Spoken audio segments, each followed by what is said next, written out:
apologies, it has been so long. Geez, it's probably going on 2 years since I first purchased the G60. The project's getting more and more in depth, but in my opinion, it should be, hopefully, well worth it.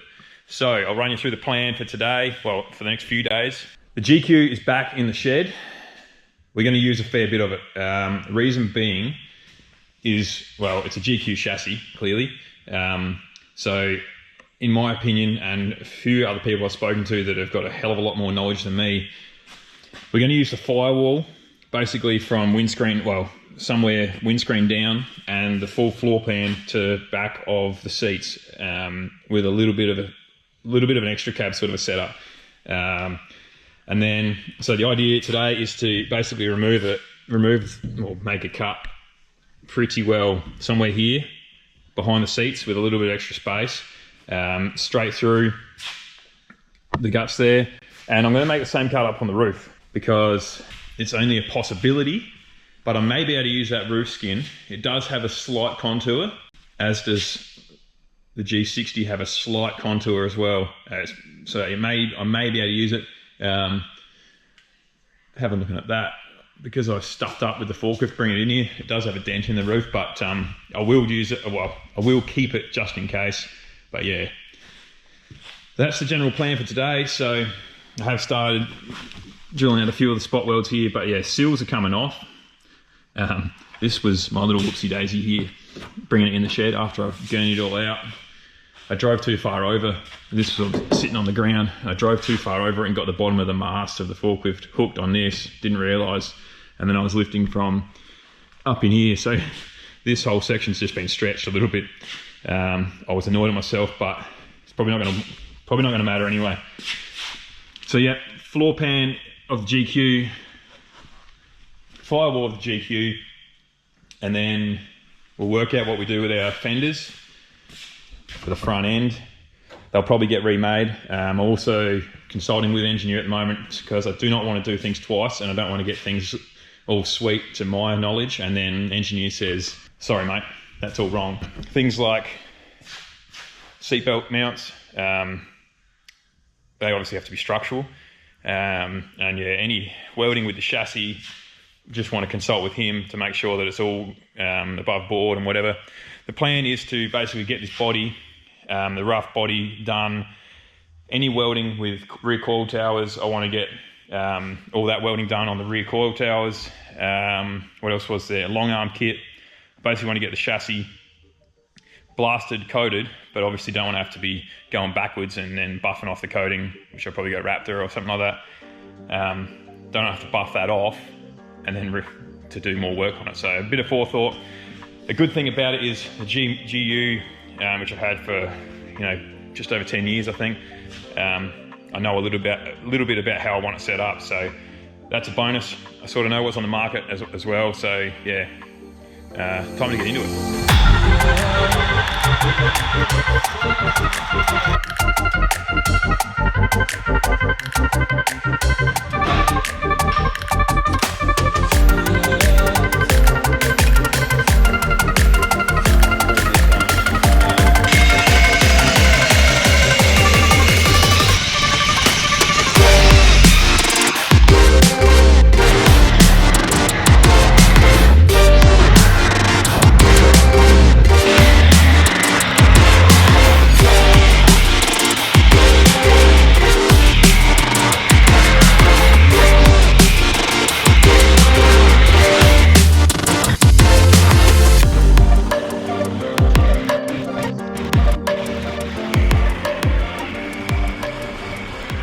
There we go.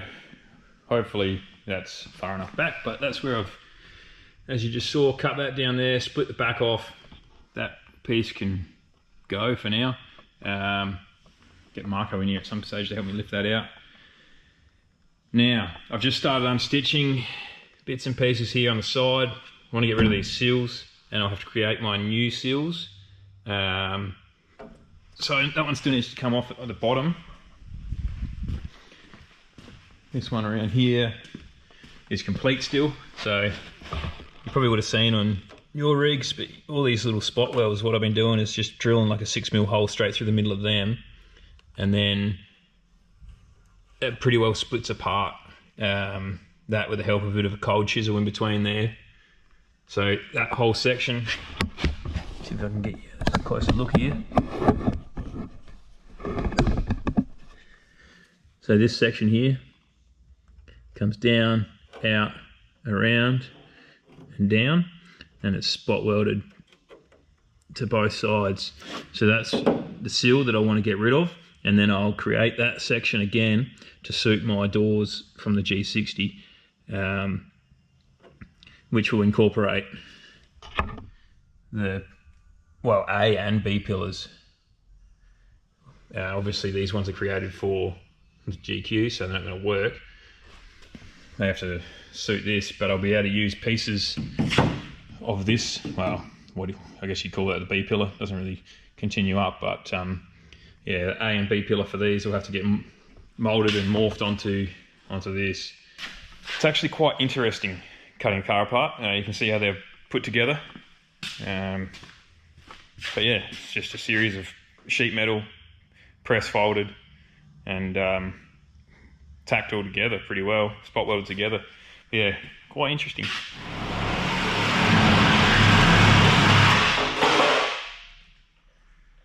One down. That was the ruined one from when I jammed the forklift in a bit hard. Get the other side done, and we can start to have a good look at widths, body widths, what needs to be created. From what I measured there, that side to that side on the other side, the G60 is actually slightly wider than the GQ from sill to sill, so that's a good, well, it's relatively close. I think I'll have to, see, I don't want to keep, because the G60 is obviously going to get extended lengthwise, I'd like to extend it widthwise as well, because otherwise proportions will be all out and it'll look like a skinny sausage driving down the road, which is, no one wants to drive a skinny sausage down the road. So proportions are a big thing, and I guess that's only going to come to when we start putting panels on and sitting on the body and all that sort of stuff. So yeah, that could be an issue, but we'll cross that bridge when we get to it.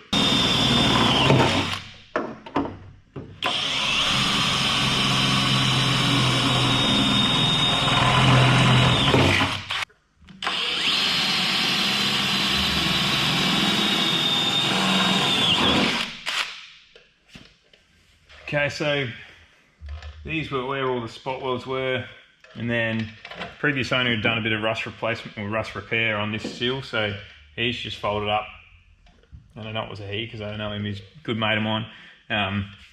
He's folded up this little panel and welded it in the back, so I'm going to have to grind that off and recreate that little part.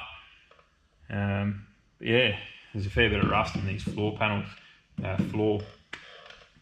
floor pans, the old typical leaking through the windscreen. So yeah, we'll get these bottom run off and grind that off and pull this side off as well.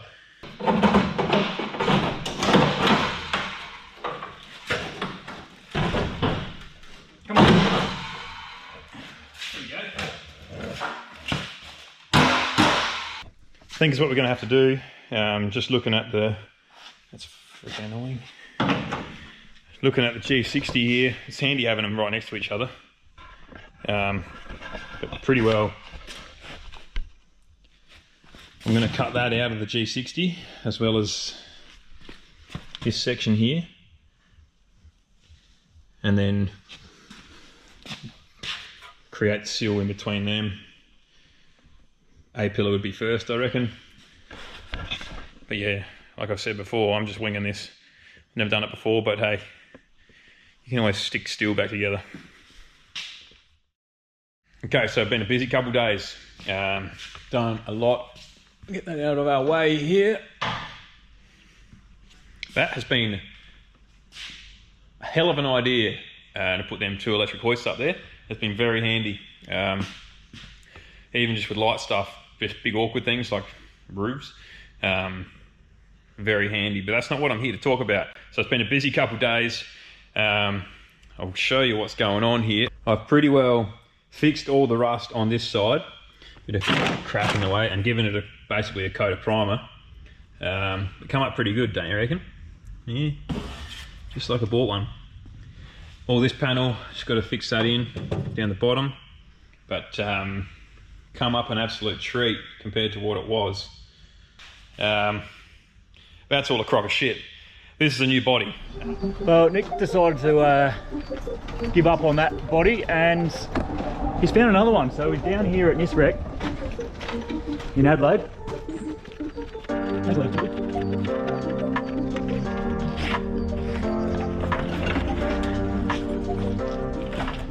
Got the apprentice Luke already started on the job here. Yeah, already found 2 needles. Oh, great. 2 what? couple of needles to dispose of, but yeah. So basically, we got a couple of hours to strip this thing and get it on the back of the truck here before they close. So let's see how we go. How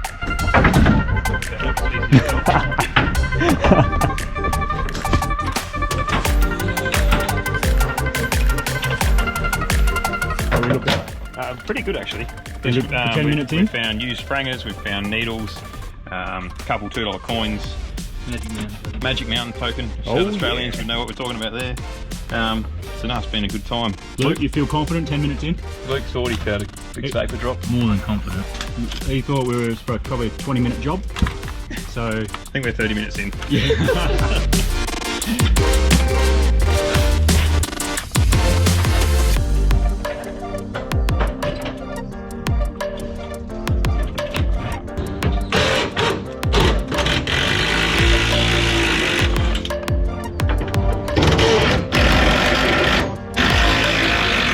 Alright, 20-minute update. We're looking good up front here. Yeah, we're getting there. Wiring loom just need to thread it through the firewall pretty well. And where are we at? Where's our time cut off? Oh, Luke's got 1 hour and 10 minutes in my books. 2 o'clock. We've got 3 hours. Slow down. Yeah. Slow down or we might get a job here. Yeah. How have you pulled this, Nick? How have you wrangled this? Nisrec have said, come on in, we've got something for you. They're helping you out here? Yeah, definitely. Steve down here at Disrec in Adelaide. I came in here to get some parts for the GU a while ago. And he said, oh, if you have anything else, come down and sing out. So, yeah. He's regretting saying that. This body is in much better condition than the one that I've got at home. So, this saves basically a heap of rust repairs, which is time in my books. So that's a good thing. Yep, alright, well, as long as we don't get Nick to load it up with the forklift, we should be right.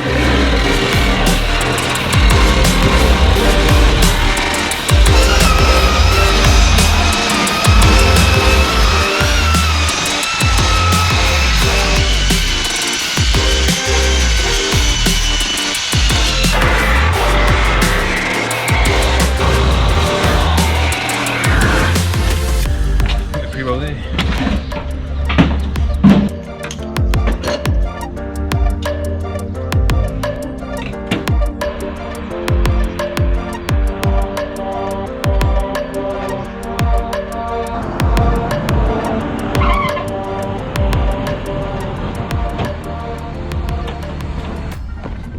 Ropes. Just to make it look safe.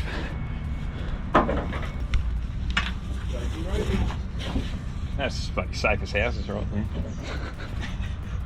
Do you not have any straps? Oh, lucky it's getting a rope.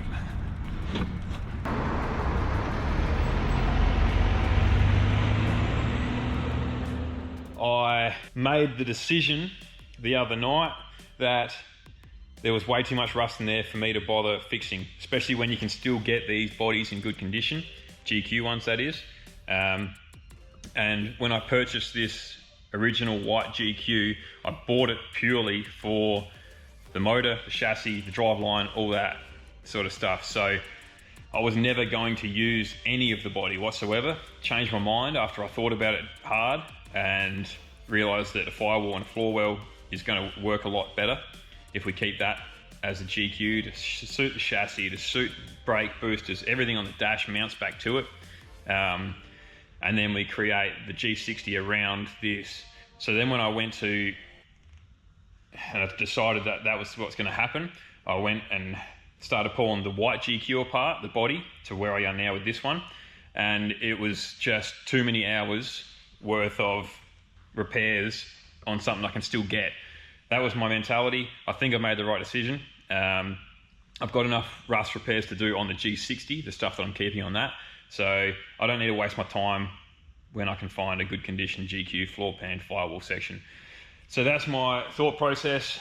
So yeah, down at the wreckers, we basically pulled it apart. Luke, Mark and myself. A massive shout out to Steve at NISREC in Adelaide. They got a good selection of vehicles down there. This one, there was another red one down there too that was like in immaculate condition as far as bodywork goes. So I've kept the roof up there because, like with that white one, I think I may still be able to use the roof skin, alter it obviously, but still use that to a degree. So we'll pull that down in a bit. I'm pretty well at the same point I was with the white one. I'll show you. But I did it a little bit smarter. Like the second time you do things, you always get better and better. So I went and bought I've got it sitting over here somewhere. Went and bought some drill bits. So this is a spot weld drill bit or spot weld removal drill bit. The difference between a spot weld drill bit and, I'll show you here. I never actually knew they existed until I started that job and Googled it, and Stewie, I don't know if you remember Stewie, he's the one that welded up with Potbelly Flu. So they come in different sizes. I'm not sure if this is going to focus for you, but you see a standard drill bit has that taper, I don't know what it is, like a 15-degree taper or something like that, whereas the spot weld drill bit is flat, much like a broach cutter for like a mag drill or whatever. But it has like a pilot hole in the middle, so it doesn't just want to skate around and you're not going to get where you want it drilled. So if you can picture this drill bit trying to drill out a spot weld, that's basically gone through the completely other side where it's been spot welded together before it's going to remove the spot weld as such. Whereas this one, you can pretty well drill through and you're only going to take out one of the sheets of metal. So put that one back on there. So if you can picture, like on this panel alone, on this strengthening gusset or whatever you want to call it, there's probably about 40 spot welds on it. So you can see them. This is what your spot welds look like when they're complete. So that's what you basically put your center punch in the middle of that spot weld and you want to drill it out. So with a normal drill, you'd go straight through before you've even eaten away the spot weld itself. But with the spot weld drill, you pretty well